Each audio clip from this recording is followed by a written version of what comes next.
Welcome, Port Richey. Thank you so much for being here. Tonight, we're going to do a questioning of the candidates here at Waterfront Park. And I'd like to introduce the candidates. Here we have Mr. Tom Kinsella. Next, we have Todd McClary.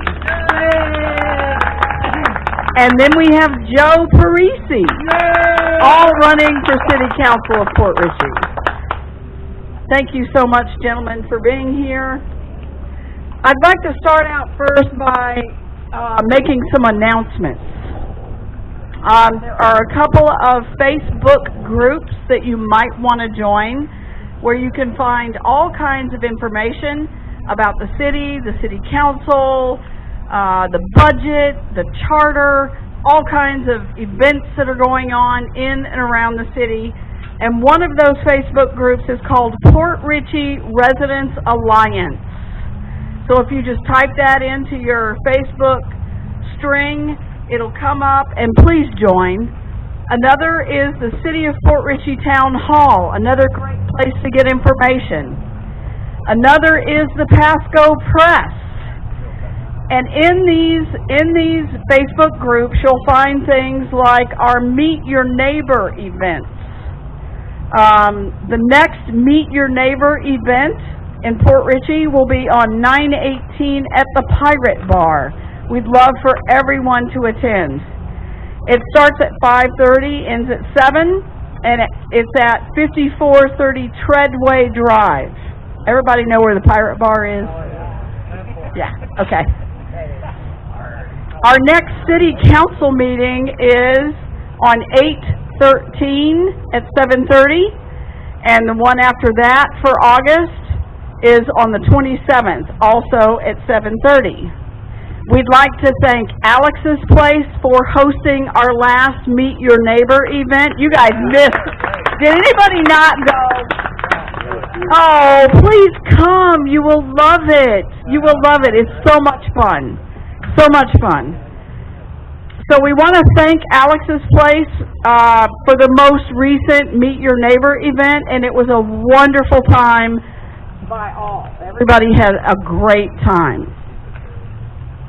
And I would like to take a minute to welcome Councilwoman Angel Nally, sworn in on 7:30. Stand up, Angel. Stand up, girl.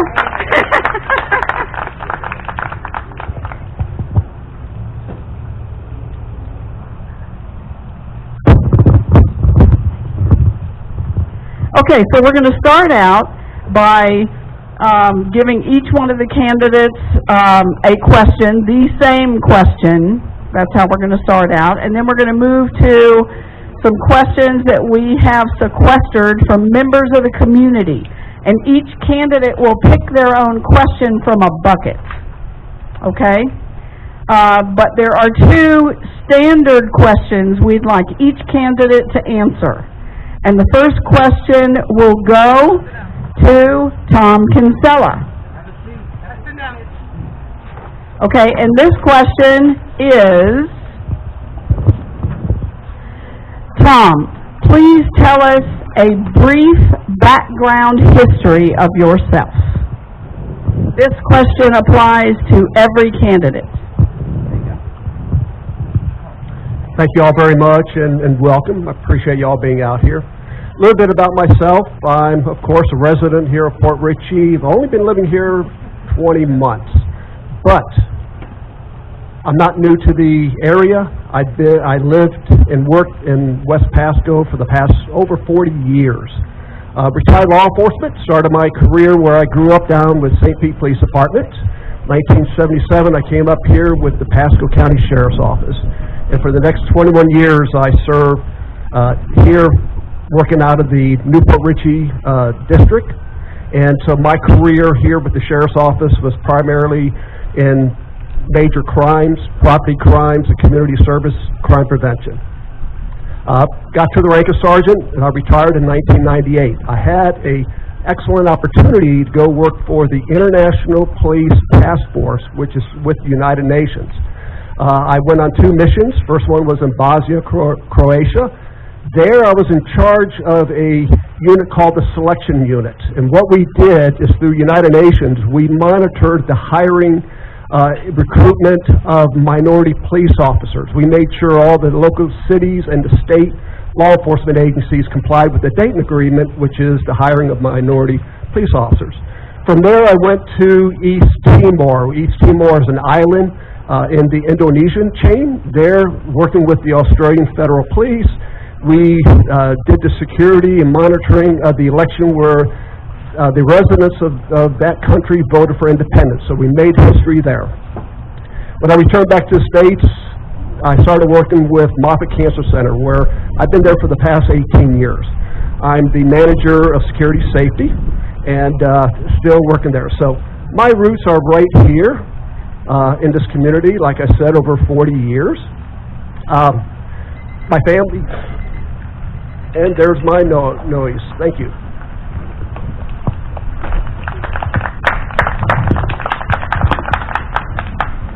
Well, hi. Thank you all for coming out this evening. My name is Todd McClary. I am the interim council member for Port Richey. I was put in place about three meetings ago. As many of you may remember, I ran for mayor, and I was standing in this very position about 2 months ago, trying to better our city through running for mayor. A lot of my platforms and ideas that I was bringing to the mayor's race, I'm actually bringing to the council race. My passion for Port Richey hasn't stopped just because I was not successful for mayor. I really feel I have a lot to bring to this city.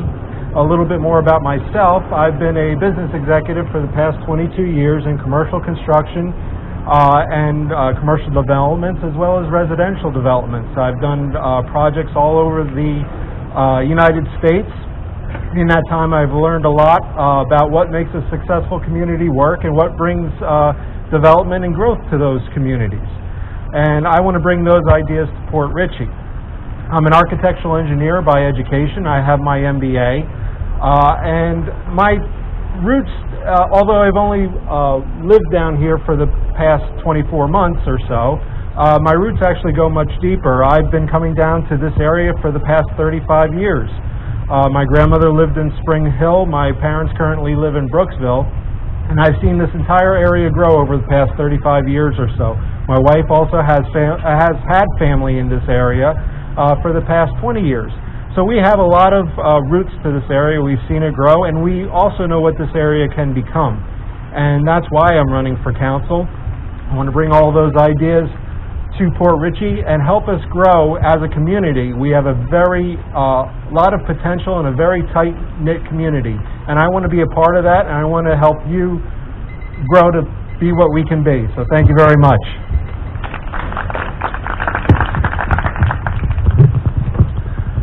Good evening, folks. Thanks for coming out. My name is Joe Parisi. I started back in 1976, just right out of high school. I got a job with a local big chain grocery store called Jewel Food Store, which is a sister store of Albertsons, and it wasn't easy. I went through all my departments, worked overnight, folding stock, did the dairy department, did the frozen food department, did the cashier. Yeah, actually had to learn all these different departments. Finally became a assistant store manager. And then after a few years after that, I became a store manager. I did my job so well that I got transferred from one store to another. They had over 1,200 stores. So, you know, and different areas, which was like south, north, south, east, and west. So, district manager would come by and say, okay, Joe, I need you to come by, straighten out this other store. And I did my job very well. Well, it took a lot of hours, 6-7 days a week, you know.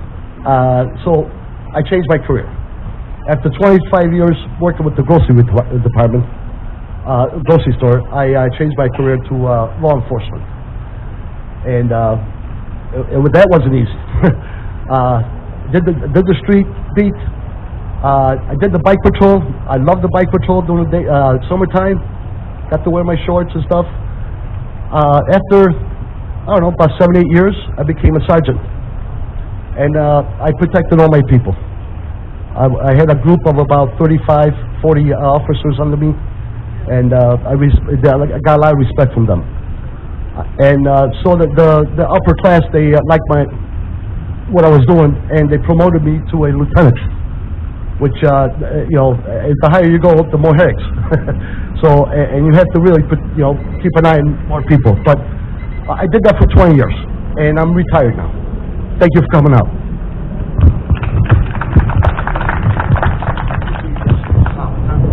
Very good, gentlemen. Thank you so much. Our next question, and I'm going to start with Mr. Parisi.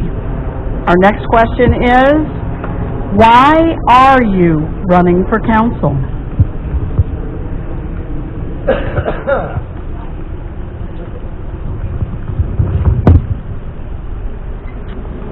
Well, I landed in Port Richey. I went on vacation 8 years ago, Orlando, and I found this spot in a little ad. It was they were selling brand new townhomes. So I took a ride with my girlfriend, actually my fiancée, Janet Suzars. We took a ride and we fell in love with this place. It was gorgeous. And this was back in 2005. So we kept on working, and we kept coming back and forth. We have so many friends, the neighborhoods, the people we meet every day. Beautiful. We love it. And it's only got to get more and more people we got to get to know. I retired 4 years ago, and we love it here. We're here full time. And every time you look at this park. There's so much to do here. The Waterfront district. You go anywhere else. We could have went and planted our seeds down south, Sarasota, Naples, whatever. But this is it. This is family. This is where you could talk to people. I could knock on my next door neighbor's door. I need an egg. I need a cup of milk, and I get it. I don't think you could do that anywhere else because of the people here. Everybody's friendly. Everybody knows each other, and I like that. It's just it means a lot. I wanna. There's a lot of stuff we could do in this city. Where it's a small city. We could do a lot. Of course, everybody wants gold right away, but that's not going to happen. It just takes time. With money, grants, reaching out to people, it could be done. Thank you. My next, who's next? Is he next? Patty next?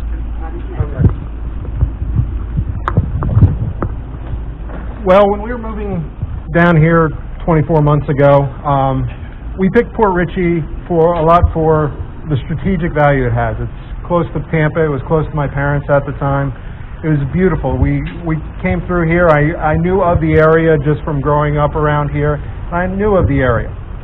Once we moved in, I started seeing the community that we have, how tight it is. And it's a city, but it's a small city, and everyone knows each other. It's a very people-centered community, and everyone's looking out for one another, just as Joe had said. And I saw a lot of value in this city. The potential that I see here is unbelievable, both in growth and just everything, but it's backed up by the people of this city. And of course, everyone knows a couple months ago that our city wasn't rightly served by its government members. And that disappointed me greatly. That's one of the reasons why I ran for mayor. I wanted to put a good face to this great city, and we've made a lot of progress over the last 2 months, kind of turning around the facade and how the government presents itself to others. And I want to continue that as council person, and I really want to push and put a strong face to the city and really make this city what I know it can be, which I said back then, to the jewel of Pasco County.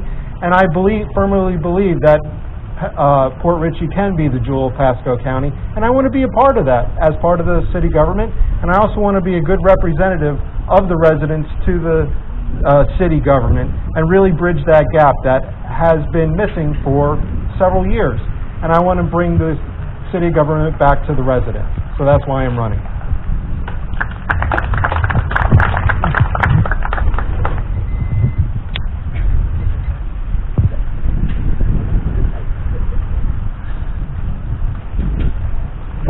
Our daughter lives in San Pebble and has been living in San Pebble for the past 15 years.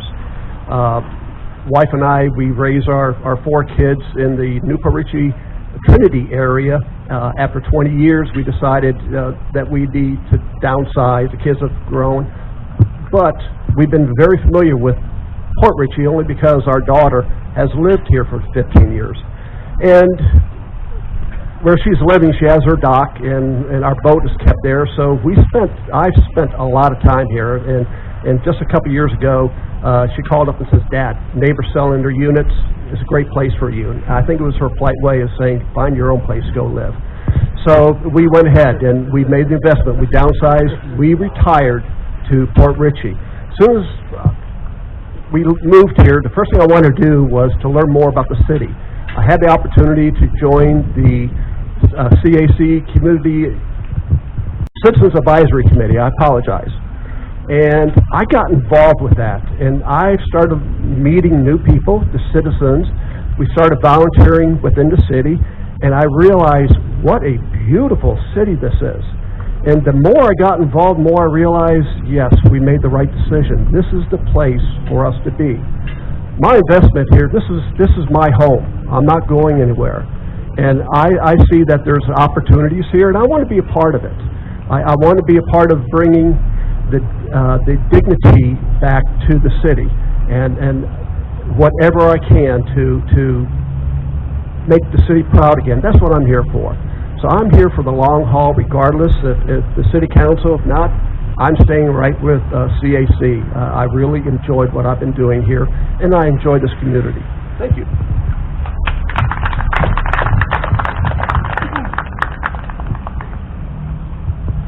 Thank you so much, gentlemen. You did a wonderful job. Our first question out of the box is going to go to Todd McClary.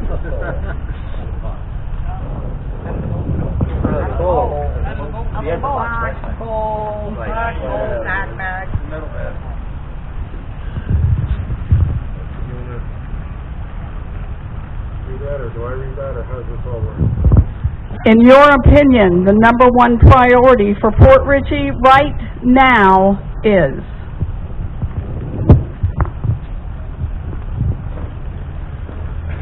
I think the number one priority for Port Richey right now is, as I mentioned earlier, is bringing integrity back to Port Richey, the face of Port Richey back out to other people outside of Port Richey. We know we have a great city. Unfortunately, a lot of people have told me who are in residential real estate and such, they said, well, the opinion that others have outside of Port Richey is quite poor.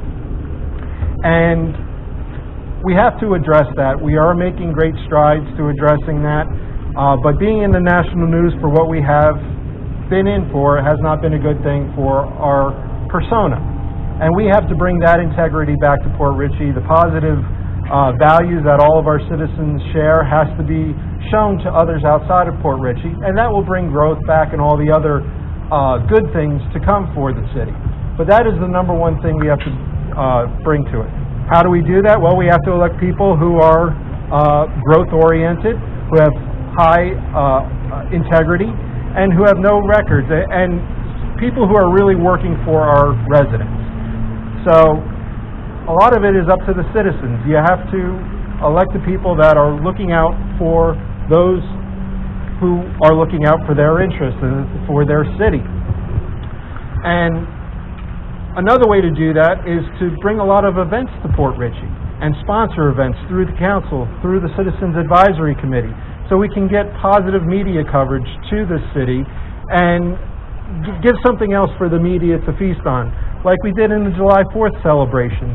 We should work together to enhance that celebration and really make it a event to be remembered, an event that the media wants to come and see, bring vendors to it. And I, as council member, would work to partner with the Citizens Action Committee and everyone else to make events like that happen.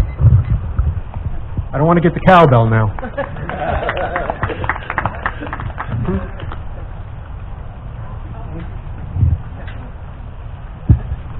I think it's you. Go ahead.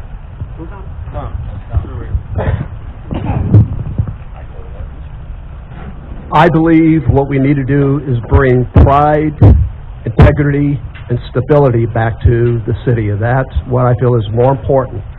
A few short months ago, CAC, we did a luncheon for the employees. It was right after all the negative publicity that the city received because of a couple individuals. And how appreciative the employees were, but also at the same time, how concerned they were, because there started rumors about dissolving the city, and so they were very nervous of what going forward. They don't know what to expect. And it was upsetting to hear this from our employees, because we have a great group of individuals working for us. Very, very proud of them, and I really believe what we need to do is start internally first. Let's give the support to our employees, and then expand from there. So again, I truly believe that we need the integrity, the pride, and stability back to our city. Thank you.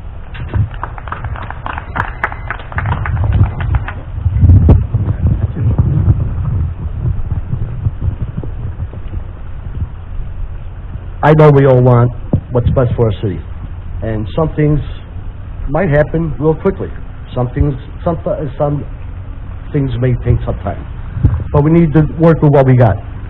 Our police department, our fire, public works, the people that work for us to save us. Those are the people we have to reach out to, make sure that everything is what they have to go to work with every day is properly maintained and working condition.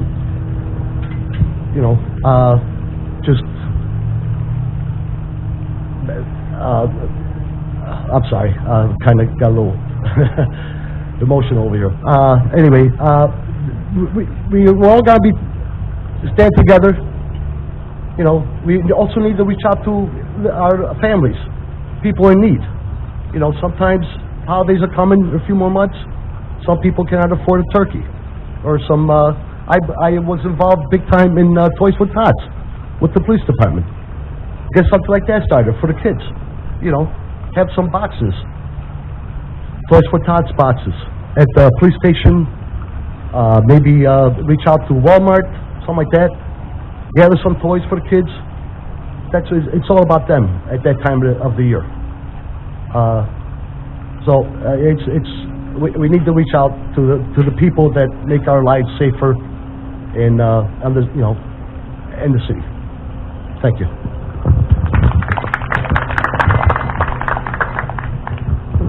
Thank you very much. Very good. Okay, we have another question. Mr. Kinsella.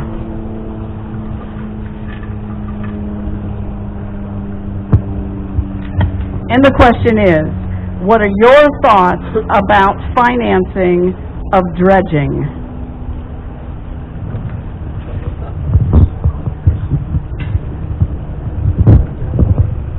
Talk about a loaded question, the first one out of the box. Unbelievable. My thoughts about dredging. I truly believe it's a concern that we have. It is something that is needed. I'm not sure if we should call it dredging per se, as maintenance on our canals, our waterways. Granted, it's just a select few that are going to enjoy it. Currently, there is some money available. I like to see how far that money goes. At the same time, research what else is available out there for our dredging. We have some concerns that need attention. One particular that I've seen and we're all familiar with is right there by Quest, that oyster buildup. I notice that every time that it rains, the drainage, very, very poor. And it backs up, and it needs attention.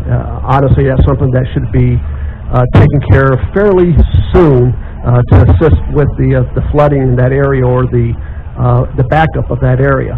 But I believe that there are opportunities to explore these opportunities to see what's available out there, and any of the grants or any other type of funding to take advantage of it and proceed forward from there. Thank you.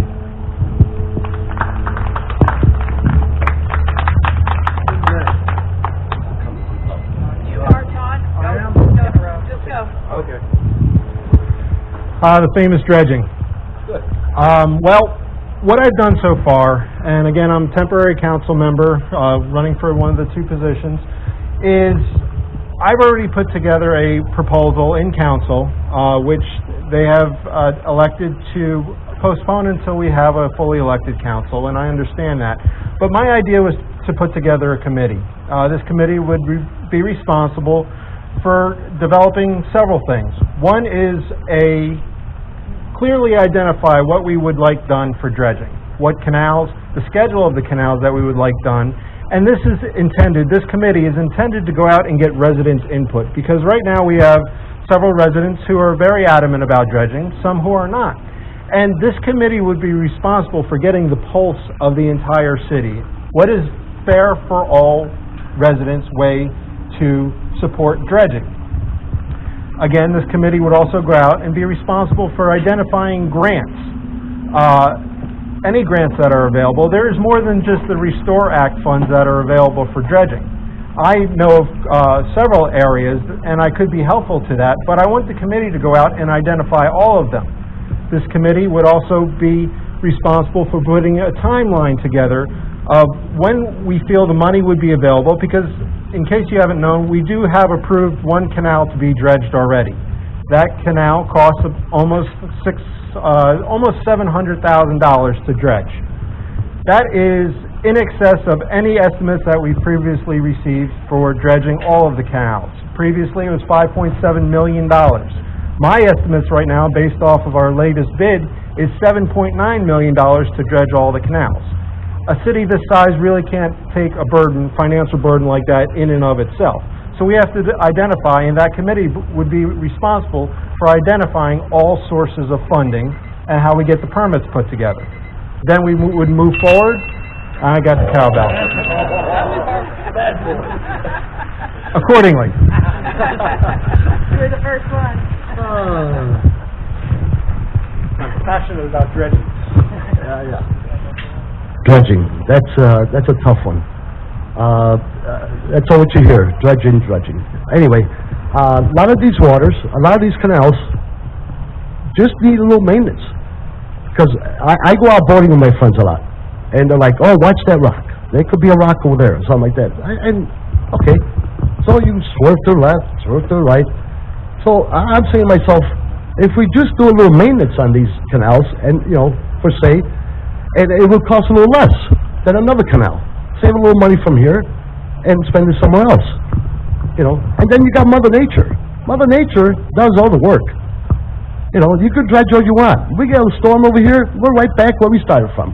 So we have to do a lot of research on this. What's underneath there, we don't see. That rock could have been, 5 feet this one, 1 week, 6 months, and another 6 months from now it could be this way. So it just, Mother Nature dictates a lot of what the dredging is all about. So, that's what I got. But we need funds. We need money from the outside. Like Toddy said, and Tom, the city cannot absorb all that money. It's a tremendous amount of money. So, but we get some help from up north, the state, the county. We could probably get some more dredging done or cleanup. That's all I got. Thank you. Very good. Thank you all. Okay, next question.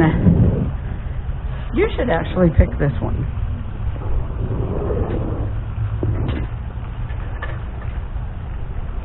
I'm not allowed to read it first. Cheater. They yelled at me for that. We need you to address our water issues.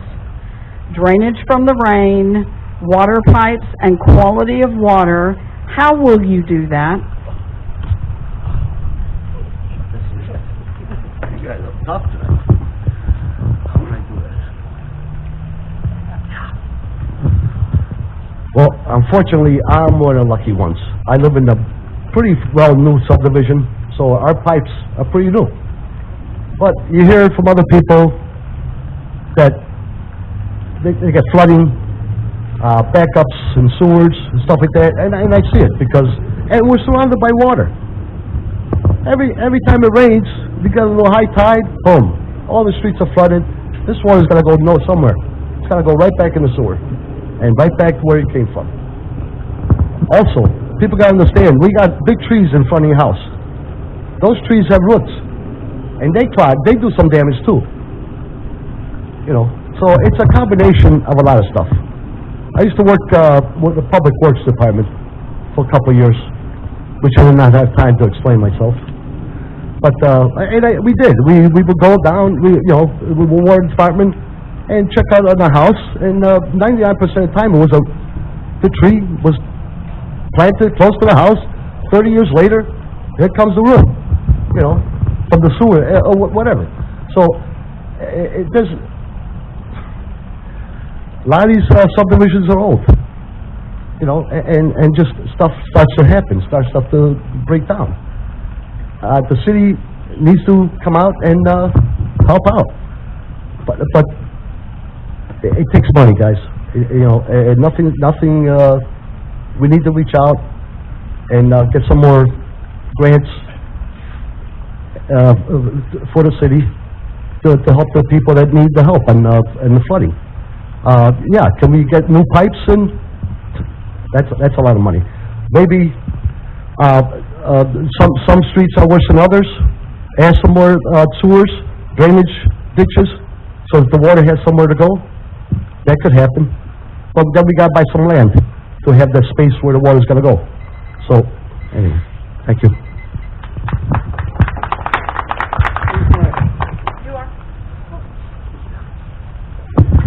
Water everywhere and not a drop to drink.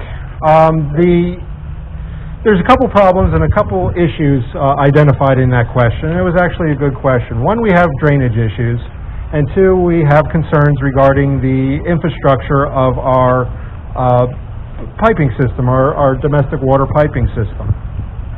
Now, there are several areas of the city where the domestic piping system is quite old under the street. And one of those is we have to get feedback from you, the residents, to the utility company and to council. See what areas are most affected and put them on a priority list for repair or replacement for those pipes. I know our municipal utility department has been working hard to try and flush out the pipes, and we've been seeing a lot of that in the brown water over the past several months and beyond. But we have to identify a list of areas and community areas that need piping replacement. We have a substantial utility fund that is assigned to do that. We also have the CRA fund, which is capable of addressing a lot of our drainage issues throughout the city. So there is money available in several funds. What we have to do is smartly allocate those funding sources and put together a plan over the course of the next 10 years where we will be able to identify, prioritize, and address all of these, either the water quality issues in our drinking water or the drainage issues out of the runoff from rainwater. Now, of course, we are a tidal community, and being a tidal community and an oceanfront community, we are going to have to accept some flooding as part of being a tidal community. But we have to address that with our citizens and say, look, the cost to alleviate some of these concerns may be too great that we're just going to have to anticipate and accept some of this, but we should do everything we can to address these issues through the funds we have.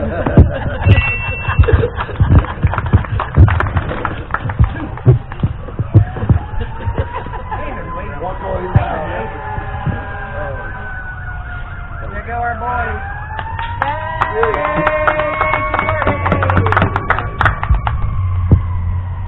It is my understanding, and again, I want to research more on this, about the CRA.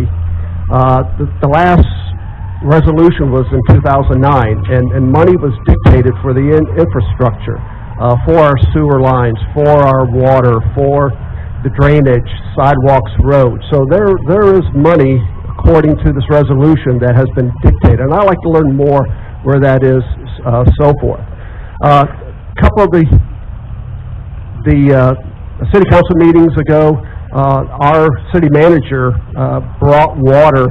Apparently they did tests from every fire hydrant, and he produced a bottle from each hydrant to show the purity of the water that we currently have. And he even demonstrated by grabbing one and opening up and drinking it, and said the water that is coming out of our wells are basically very good. That's my understanding. Of course, there's a lot for me to learn, being fairly new to the city, which I want to be a part of. But I do believe that there are funds available, and I'd just like to learn more where they are and what we can do to make the improvements that we need. Thank you.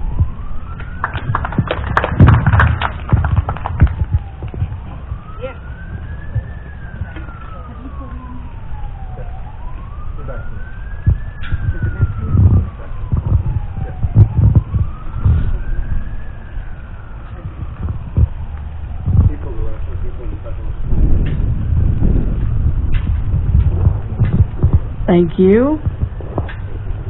You guys are doing a great job. Everybody, please give them a hand of applause. They're doing great. Some of these are tough questions. Okay, the next question. In 2016, CRA revenue was $780K. This year, it's $1.3 million. How would you use CRA money to fight blight?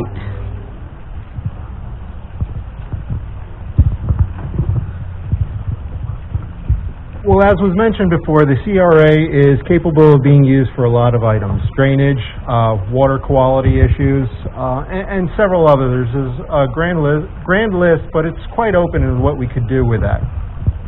I think part of what I would do is what I've actually already done. In the first full meeting as being an interim council member, I actually also introduced a resolution to start a city master plan and readdress our existing city master plan. The idea of that is to bring to the residents, what do we want our city to look like in the next 10 years?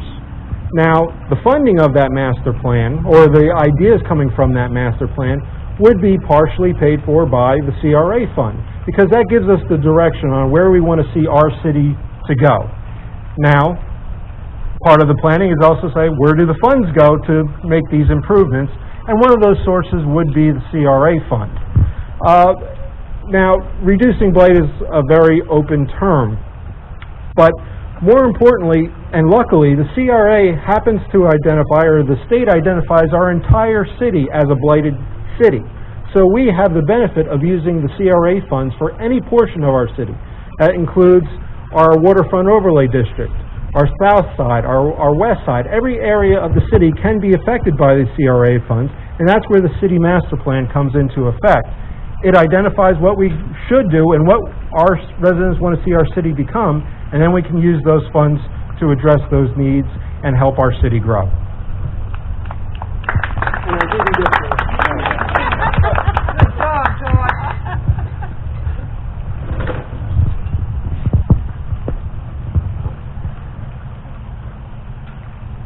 As I said earlier, my understanding with the CRA, there are funds, and obviously there's quite a bit funds available. How to spend it, that's a good question. Our charter has where it established 3 different boards, and my understanding, none of these boards are together right now. One is the Land and Zoning, and the other one is Board of Adjustment, and the third is the Port Authority. And these are made up of residents, city residents.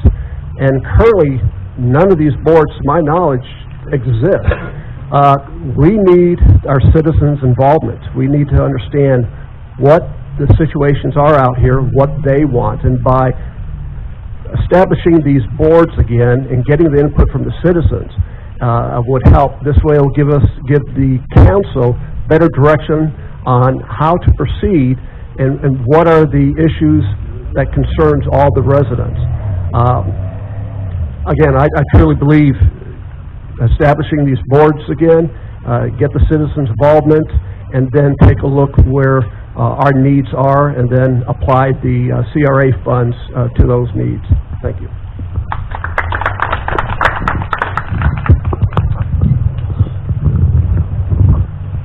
Yeah, the CRA funds, we could use those, we could put them to good use. Again, like Tom said, a lot of these boards have been, I don't know, people have been around. So we need to reach out to new people and make them accountable, and get them involved, the citizens, get them involved in all these different boards, so that we can move forward and see where this money needs to be spent wisely, in the right spot, right place. The Waterfront Park, that's a good start. We need to get people, citizens, people that drive through 19 in here to enjoy what we have. Nobody else has what we got here. I know our downtown used to be down on Grand Boulevard, but this is more of our downtown because we're at Port Richey. That's what, to me, that's what it says. This is our waterfront. And just use the money in various ways to better our community. So, yeah, thank you. Thank you very much. All right, next question, I believe, goes to Mr. Kinsella.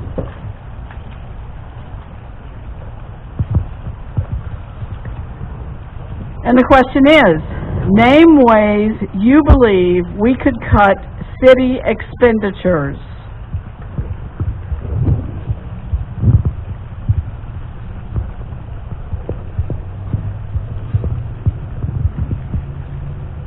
The first step is called accountability, holding the department heads and the city manager accountable for what's being spent. Reviewing the current proposal and take a look at some things. I have some questions as to why, and I think those things need to be addressed. The bottom line is all about accountability and where the money is going, what it's going to, and how it's being spent, and hold our city manager responsible for what's being done or what's not being done, and then move forward from there. Thank you.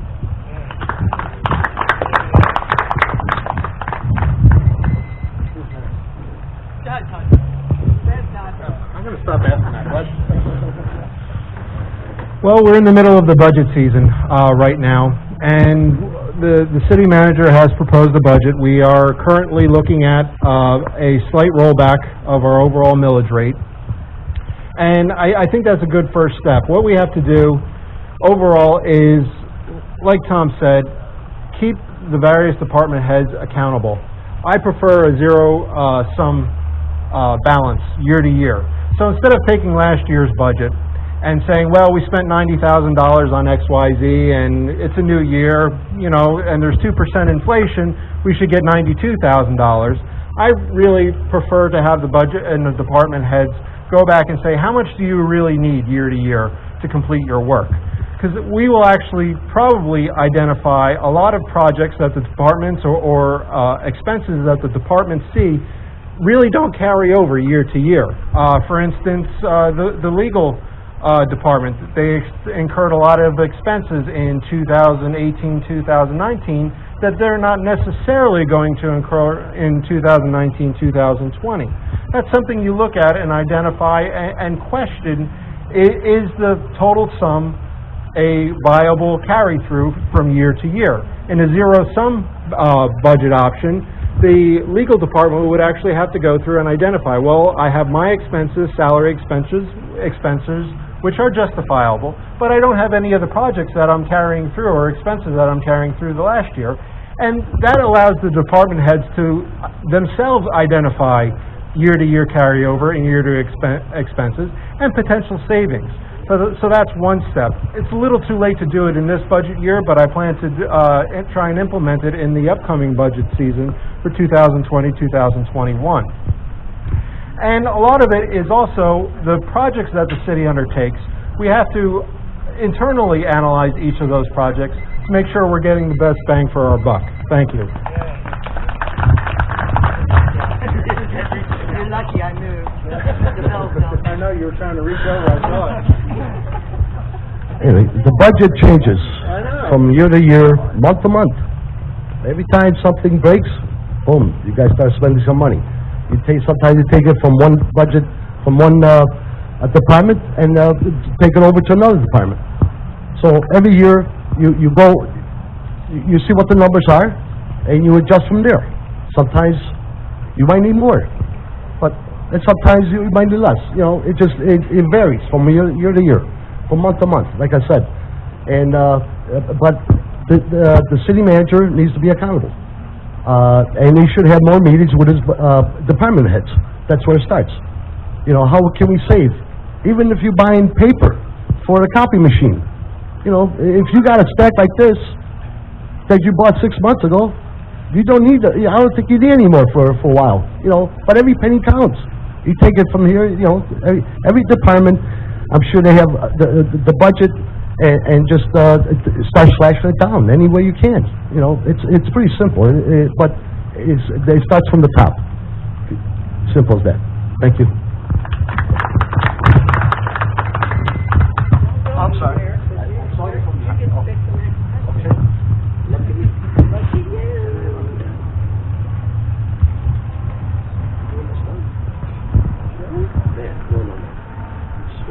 Okay, the next question. Port Richey is moving forward. What ideas do you have to attract positive press and out-of-town dollars?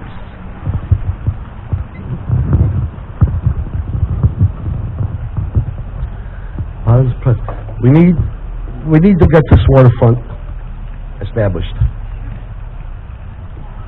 Fix the roads, have some sidewalks, a couple more restaurants, and show the people from up north. They gotta come from north to south, and they're gonna come by our town. We're gonna be doing the medium on 19 is being done. We're gonna have some nice palm trees. We need to, you know, it'll be nice to have something new, something nice to show other people, the outsiders, what we have to offer to them. And more gatherings at this park. You know, if we show the people that we could have what New Port Richey has, we could do it here. Just need a little bit of effort from everybody. We all get together, a lot of things could get done. Thank you.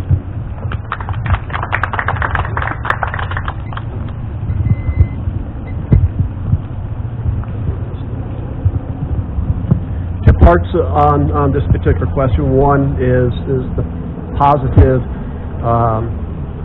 publicity. I think we're moving that direction with our Citizens Advisory Committee. The things that they're doing, the volunteers, more and more the community is getting involved, and we're doing things on a very positive note throughout the city. A prime example is we've tasked ourselves every month to do a cleanup. We've been going to various city parks, and we just spend a morning cleaning and sharing this information with the media to show that we are working together as a community. And I think the more we come together doing various events, again on a positive note, and then sharing it with the media and let the public around the surrounding Tampa Bay area know that we do exist. We are better than what they read previously. Now, to bring money in from out of the area, from up north, honestly, that's going to be a task that really is going to have to we'll have to tackle. Personally, I don't know. It's something that I would really have to research to get a better understanding of what we can do and what we can bring into the city. But I think we can do it and bring other businesses within our city limits. Thank you.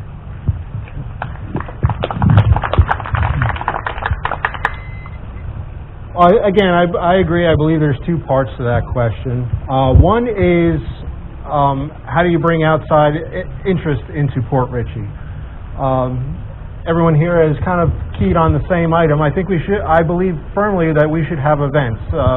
Fully sponsor our July 4th event. Work with the Citizens Action Committee to utilize our parks and our other resources of the city to advertise them to the outside communities and other residents outside of Port Richey, so they can see some of the beautiful resources that we have here, especially our waterway. There's plenty of events that can be held that we haven't even scratched the surface on. Triathlons, where we're using our Miller's Bayou and other areas, Waterfront Park, to do a triathlon. We can sponsor that as a community-wide event. Of course, triathlons always have beer vendors and all restaurants chipping in to kind of promote that community atmosphere. And the second part of the question is, how do we get outside funding to our city? Well, one of the items, again, is something along the lines of a city master plan.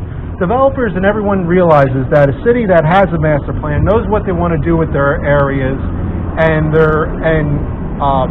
promotes growth within those areas. The funding will come. You have to, as a city,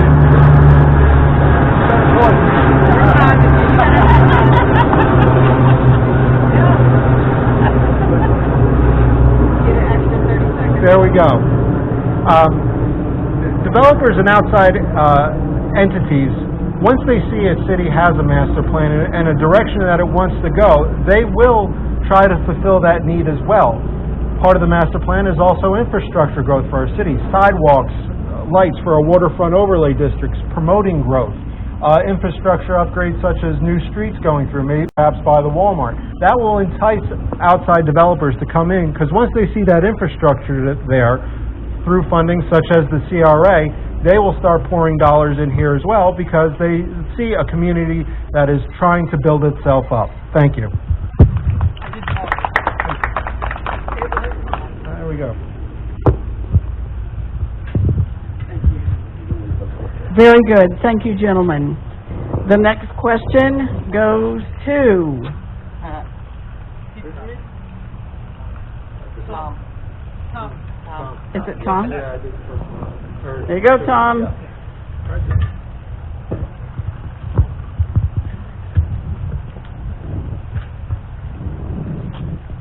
The question is, should we amend the charter to include suspension by the governor results in an automatic removal of office? Would you agree with that? And are there any other conditions that you would consider amending the charter for?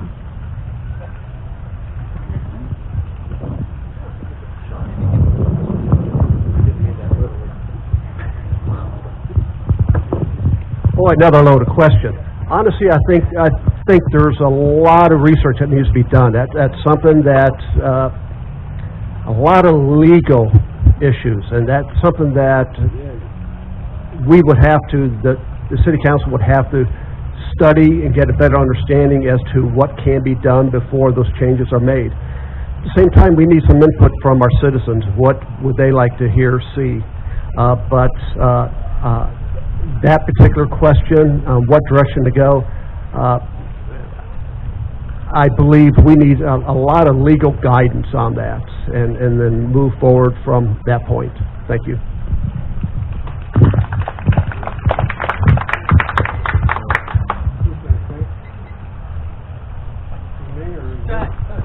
Just go in line. All right.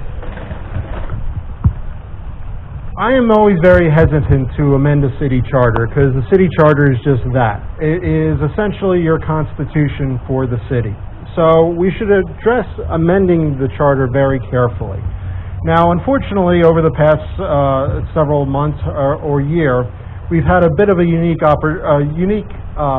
event that happened where we had both the mayor and a council person essentially removed from office by the governor. Now, the charter itself already has the vehicle for removal of any council person or mayor, as the case may be, by the remainder of the council. Perhaps this unique event created the unique situation where they couldn't be removed, but there's also other vehicles for removal of any council or mayor by a recall vote, a simple recall vote, which was also going on at the same time. So I'm very hesitant to remove or alter the charter.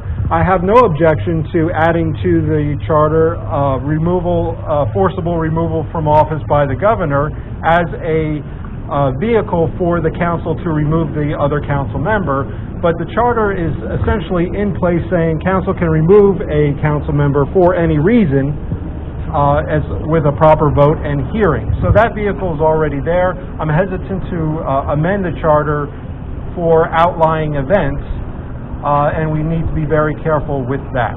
So that's my answer. Thank you.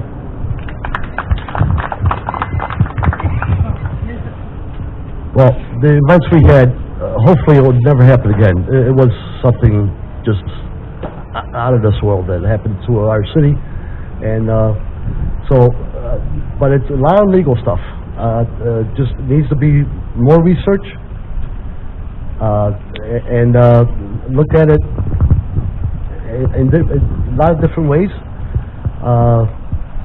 City council probably can step in somewhat, but then again, it's a lot of legal issues.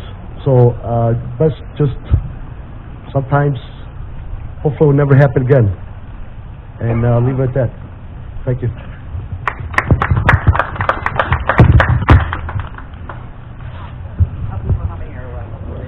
Thank you, gentlemen. We have 2 questions left, and we're going to start with Joe Parisi.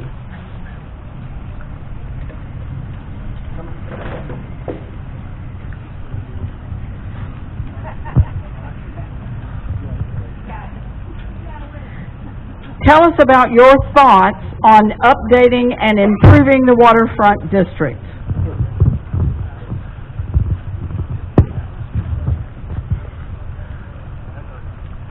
Waterfront district. We need new streets, new sidewalks, lighting at the Waterfront district. There's so much possibilities over there. There's a lot of open land. We need to reach out to these owners that own these lands for parking. People are walking everywhere, and it gets crowded. There's a lot of events going on. Gill Dogs puts up a good event. You know, Whiskey Joe's, they're busy too. I remember Whiskey Joe's opened up. They were parking on the side street, on the grass. They just laid new sod, and the grass was gone within a month. So they need to, there's a lot of land over there. Everybody needs to pitch in, do the right thing, put maybe some parking meters. You know, nothing's for free. You want to park? $1, $2 for a whole day, whatever. Even also by the, you know, it just, there's so much to do, and it could be done. But we need to open up this area for other people to come in and visit. That's where the revenues are going to come. That's where the money's going to come. And the city could use it. Thank you.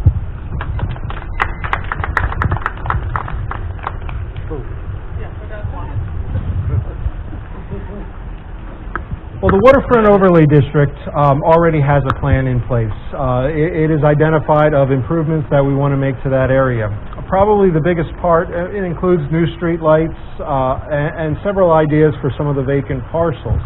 Of course, those vacant parcels are privately owned.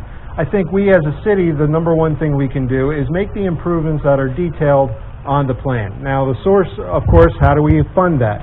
There's several avenues. CRA fund is an available use for the improvements to the Waterfront Overlay District. But I don't think that is the sole answer for the funding question.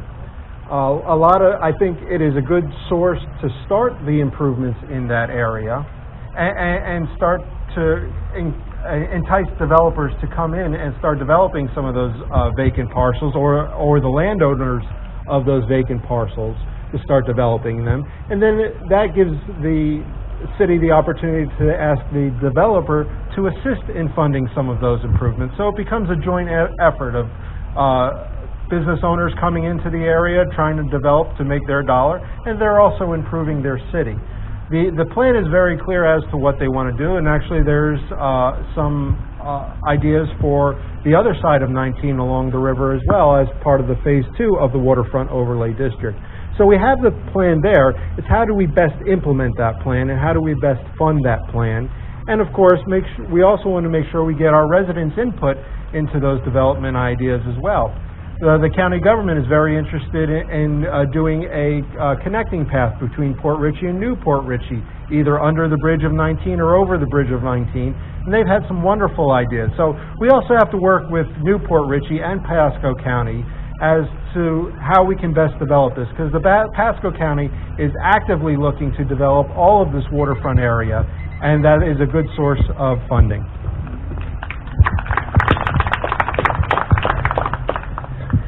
The Waterfront District really is a gold mine. It's sitting there waiting, and we need to have some proper guidance on the direction for it to go. There are funds available. There's state funds, and working with the state as well as our partners in the county and the city of Newport Richey, we can pull this together, really pull it together. We do need better streets. We need sidewalks. We need street lights. And working together, a joint effort by our working neighbors, I think we're able to make quite improvement. Also with the Waterfront District, the business owners and the managers of the other larger businesses, they have a committee already together that they want to move forward with some of this improvement. Work with the business owners and get their input on what direction to go. We can do it, and I think the sooner we're able to do it, we'll put Port Richey really back on the map in a positive way. Thank you.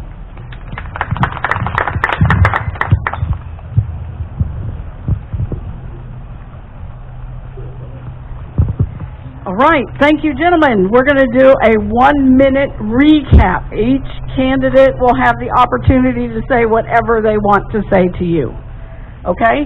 And then following that, the candidates will be going to Gill Dogs. A lot of us are going, and we invite you to go as well so that you can question the candidates, talk to them, get to know them. It's up to you, but we'd love to see you there. Okay, we're going to start with Mr. Kinsella. Again, I want to thank you all for this opportunity. I'm here for the long haul. My heart is with the city. I want to help move it in a new direction. I want to bring the integrity back, to give the confidence back to the employees that they need. I think it would be a lot of fun. I would love to have the opportunity to meet more neighbors, the more citizens, and help try to see what direction we can go in a positive way. I'm looking forward to this. I'm looking forward to the challenge. And thank you very much.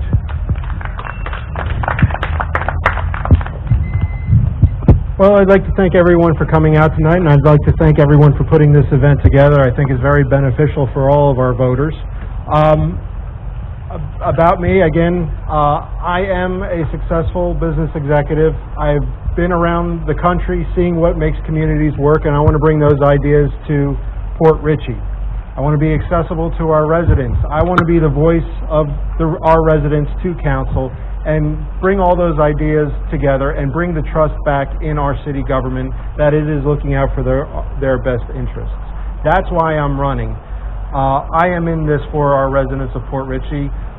This is a passion of mine. I've come to love this city, and I love the residents here. That's why I'm running. I want to bring integrity back to Port Richey as part of my plan. I want to bring the growth back, bring growth to our businesses as well as to our property values. and really build something we can be proud of and make this city the jewel of Pasco County that I know it can be. Thank you. Well, I'm here to stay. I'm not going nowhere. I don't want to move. Don't want to live nowhere else. We're from Illinois. I visit Chicago once in a while because we still have family there. But I come back here and we love it. I wanna help out. Want to help out in any way I can. I've always been around people. I've helped out a lot of people, and I've been in a lot of different situations, and I've gotten the job done.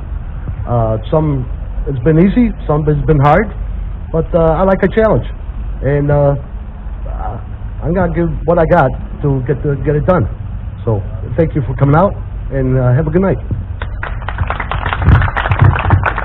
I'd like to take a minute to thank each and every one of you for coming out and supporting your city and having an interest in the council.